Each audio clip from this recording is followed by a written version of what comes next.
Okay, so here we are back in After Effects, and what we're going to do is import our 3D render. So I'll double click, and we'll go to our 3D render folder, click on our green cell number 2, select one of the images of the sequence. Make sure you have PNG sequence checked, and choose open. Then we'll double click, add another file, go up, go to the red cell number 2, make sure it's set to sequence, and open. Now, double click on these and you can see we have a nice animation of a perfect looking tractor tire, and then we also have a very nice looking orange that seems to have been squished. So with these two cell particles, we are going to create sort of this 3D world of particles, and I will admit that this tutorial is a bit complicated. There's going to be a lot of steps and a lot to do. Well, it's not complicated as much as it's just very involved. A lot of details. And by involved, I mean complicated. Okay, let's go ahead and get started. I'm going to take our footage and drag it into a new comp. And I'm actually going to just delete the footage. I just wanted to create a comp with the exact same settings as before. Now, another thing you have to do sometimes with animation is make sure that they come in properly. So we're going to right click and choose Interpret Footage, Main, and we'll just make sure this is all set up. We want to assume the frame rate of 23.98, and that's the frame rate of my footage. So usually you want to set that in the 3D program. I forgot, no problem. Again, we'll right click on the red cell, Interpret Footage, Main, and we'll set this to 23.98 and choose OK. So now we have our footage set up. Let's create a new solid. Make comp size and choose OK. Now this is going to be our background. So I'll just call it BG. And then I'll choose Effect, Noise, and Grain, Fractal Noise. And that's all we're going to do. We're just going to add that. And now we'll take the layer, choose Layer, Pre-Compose, and we'll click that, move all attributes to New Comp, make sure it just says BG, and we'll choose OK. Then we'll come to our Effects and Presets. We'll type in CC Glass, and we'll apply that. Basically, we want to create sort of an organic background, maybe like the surface or the inside skin. What do they call that? Endoscopic exculpatory. Let's just say it's the inner lining of your veins. No, arteries. Perfect.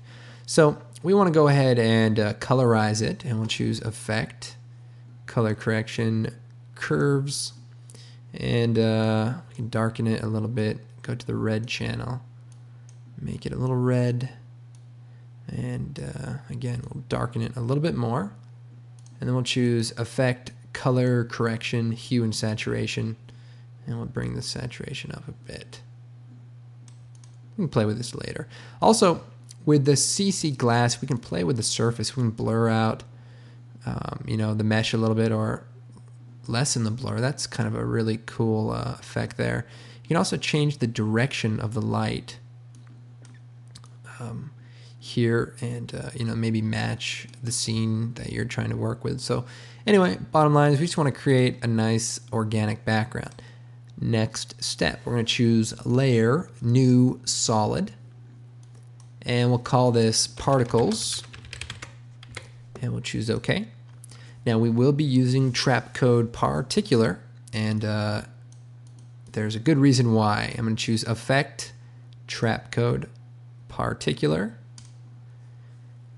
and it's creating our nice white particles. Now, what we're going to do is map our rendered 3D particle to each of these individual particles. So instead of emitting little white dots, we're actually going to be emitting blood particles. But before we map the blood particle, let's set the particle system up while it's very, very fast and robust. So I'll shut the background layer off, and let's get to work, because we got a lot more to do. So I'm going to go to the emitter options here, and we're going to change it to a box, and then we'll also create a new null object, and we're going to link the null object's position to the particles position, which will make it a little easier to move around. So I'll turn our null object into a 3D object. And then I'll hit P to bring up the position. And then we'll go down to position X, Y, Alt-click on the stopwatch. Take the pick whip, drag it to the position of the null. Perfect. Alt-click on the position Z.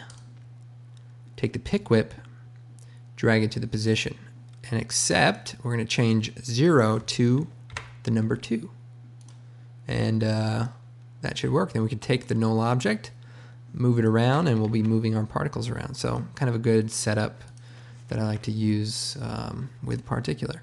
So now we've created our particles, and they are 3D. So let's create a new 3D camera. We'll use a 28mm lens and OK. Now what we want to do with this particle system is sort of create flowing blood cells that go to the right. So to do that, we're going to go and change the direction to directional. And right now it's set to 0, 0, 0, so I think they're either coming towards us or going away from us. And we're going to set the Y rotation to 90 degrees, which should point to the right. So now our particles are flowing that direction. That's what we want.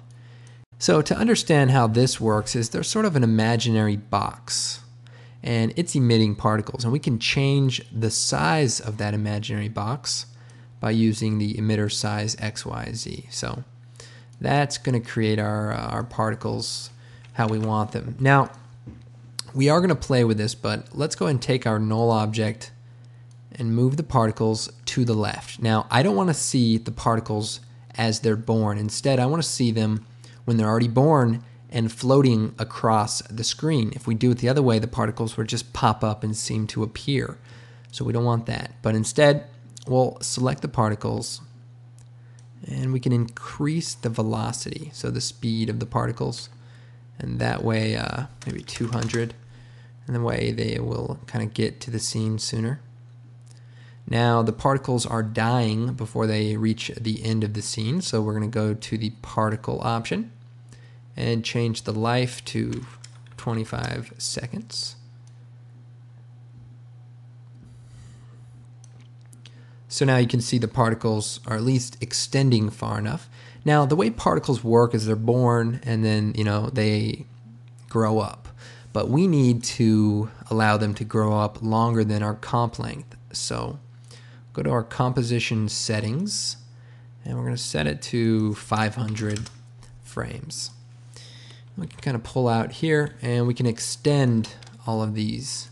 We also want to probably extend the background, so we can Alt, double click, go to our settings, extend this to 500, and then extend the layer.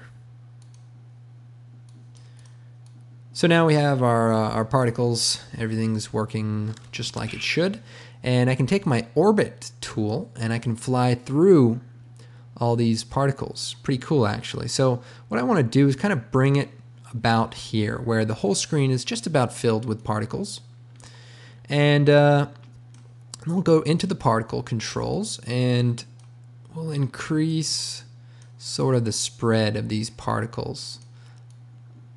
And we can also change the particles per second to increase, how many particles. But for now, we'll set it to 100 and we'll play with that as we go. And we'll set the size of the particle in a moment. But first, let's change the particle type to a custom particle. Now, what custom particle are we going to use? Well, we're going to use the render of our green and red cell. So to start, we'll use our red cell, and I'll drag this down. And I want it to be on the first frame of the animation. So there it is. I'm going to shut it off, and then on the particle layer, go to the controls and set the custom particle type to a layer called red cell. So now our particles are emitting that red cell. They're very small, but they are in fact emitting it. Now for the time sampling, we have a couple of good options. First, we have start at birth and loop, which means when it's born, the video of the red cell begins to play, and it continues to loop after the clip ends. Now we can go also into the particle setting and set the size of the particle to about 50. And then we can see our particles. So if we kind of scrub through this, you can see that we have some pretty decent, randomly displaced particles. And remember, this is not a real 3D particle anymore. All it is our one render. But the way Particular works is it positions it in Z space. So check this out. I mean, is that tricking your mind out or what? It's tricking my mind out. Now let's go back to the particle controls, and another good option is to set it to random loop. And so that's just going to give you another possible option, which is going to kind of randomize the time the particles start at when they're born. So we can go ahead and use that option for right now. And we'll go ahead and bring the particle per second count down, because that is a lot of particles. We want to be able to fly through this pretty easily without running into too many particles. And so that should work okay. And remember, we can edit this and make changes to it. So I want to kind of go to a frame that's sort of filled with particles. And then we'll take our background layer and turn it back on. Now we want our background layer to be 3D. So then if we take the orbit camera tool, we can rotate around and see that our mesh is right in the middle of these particles. So you can see that's not going to work. It sort of creates an anomaly that After Effects is notorious for. And the solution is to simply take the background layer and move it so that it does not occupy the same space as our particles. And in fact, we can rotate it so that it's parallel also. So we almost got it. Let's move this back just a click. So as you can see now, our particles are in front of our background, and we can go reposition our particles or our camera and then scale up the background layer so that it fills the background.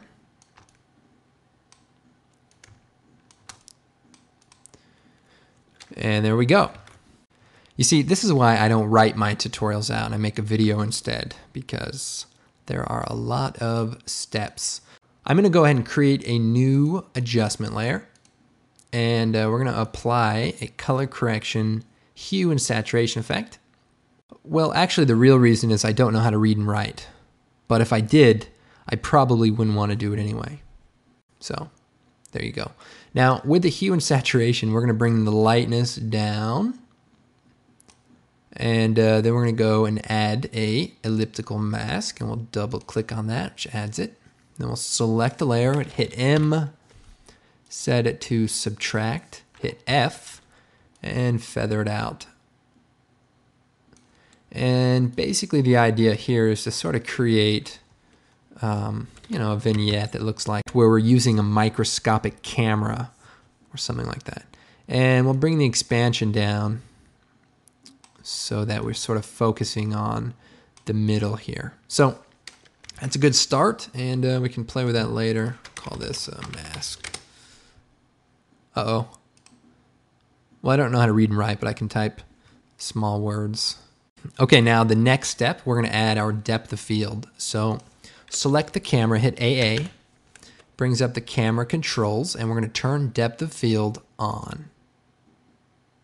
Okay, nothing happened, but that's okay, because our particles also need to be set to sort of see depth of field. So we'll select the particle layer, go down to the bottom, and set the render mode to full render depth of field. And we'll use square, which is just a little bit faster.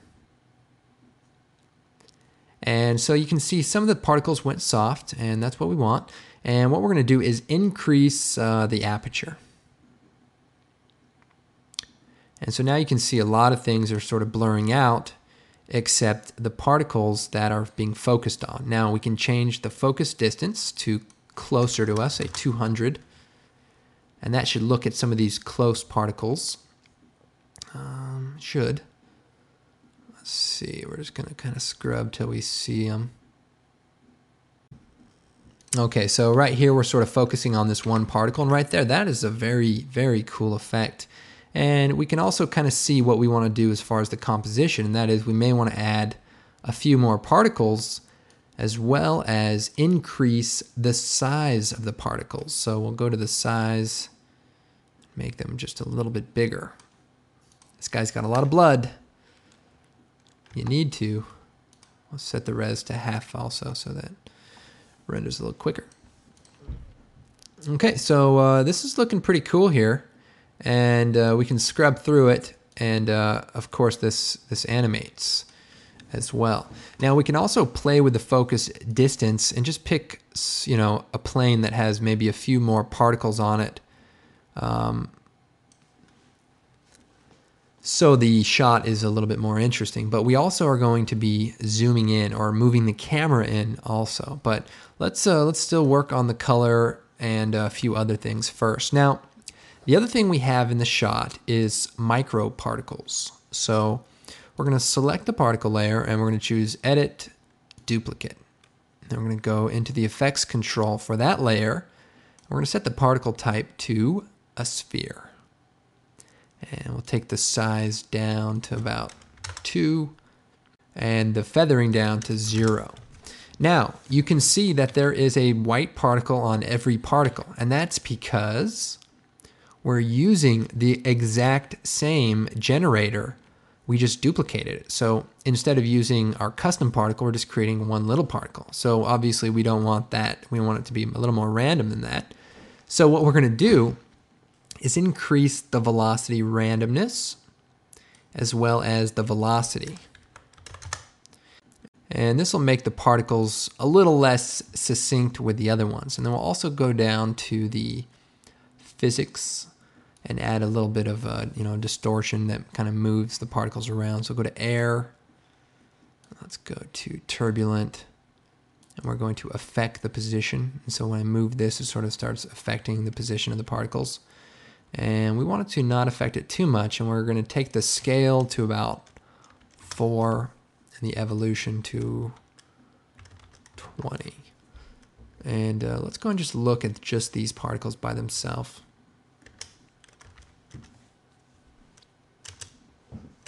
So they're moving a little bit much. Let's take the scale down to 2. So that looks pretty good. Let's bring the size of the particle to 1. And let's increase the particles.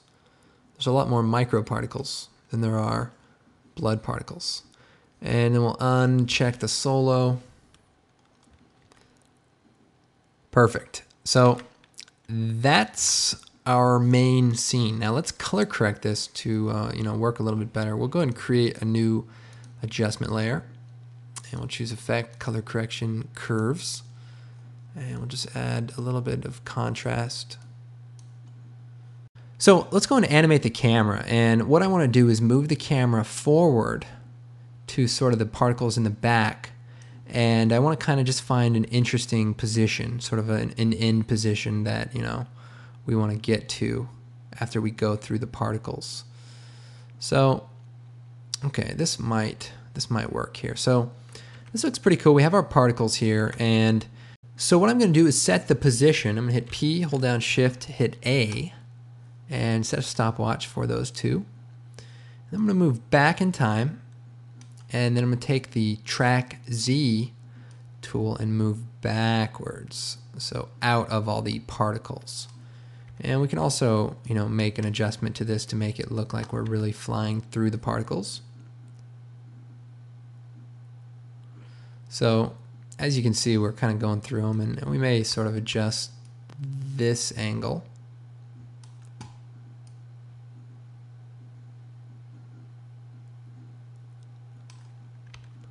But ideally, you just want to make it seem like you really flew through a lot of skin, and you're sort of arriving here at the particles. Now, our depth of field can also be changed. It looks a little intense right now. We can bring it down, and that makes more of the particles in focus. You can also increase the particles you know, if there's not enough. And then also, like before, we can change the emitter size to spread the particles out. So we create more particles, but we can also spread them out so that when we animate our camera, we can fly back further.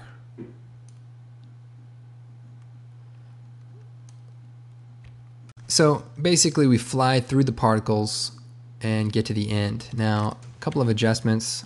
Select the last two keyframes and hit F9 so that it slowly stops here. And let's focus on these foreground particles.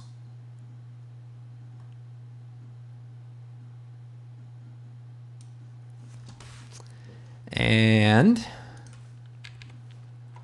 let's bring the particle count for the white particles down. There's just way too many of those.